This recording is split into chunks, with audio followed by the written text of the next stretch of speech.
Last week marked the 30th anniversary of the beginning of Dorchester Family Church.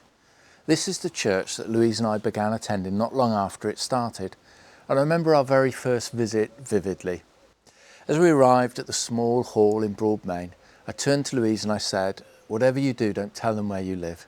I wasn't sure what to expect, perhaps something a little strange, maybe even a cult, or simply people we wouldn't want to see again.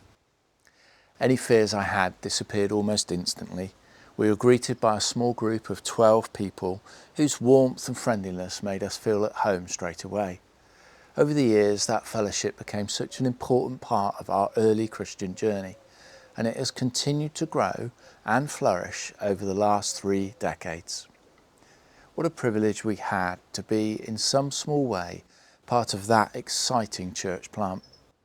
I feel deep gratitude for the many rich experiences I had during those years, discovering more about God, about myself, and about the Christian faith. Life's ups and downs shaped me just as they shaped so many of us who were there in those early days. It has been good to pause, reflect, and remember, and I'm sure many of us could share similar stories of how Christian fellowship, life circumstances, and our faith in Christ have all shaped who we are today. Looking back, I can clearly see how much those experiences formed the person I am now and the ministry that I now undertake. But here's the challenge. Whilst it's important to reflect on the past, we can't live there. I don't want to simply settle for what God has already done.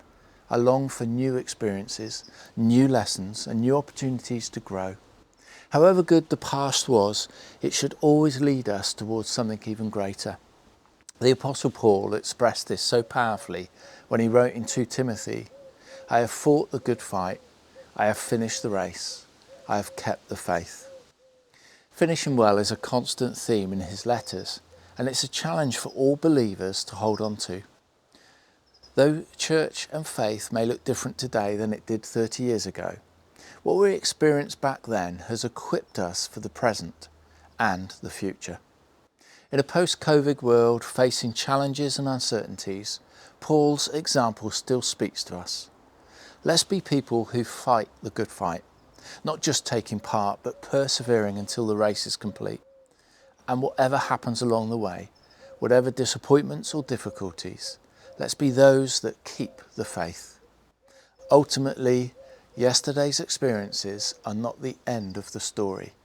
They are the foundation and the launch pad for tomorrow.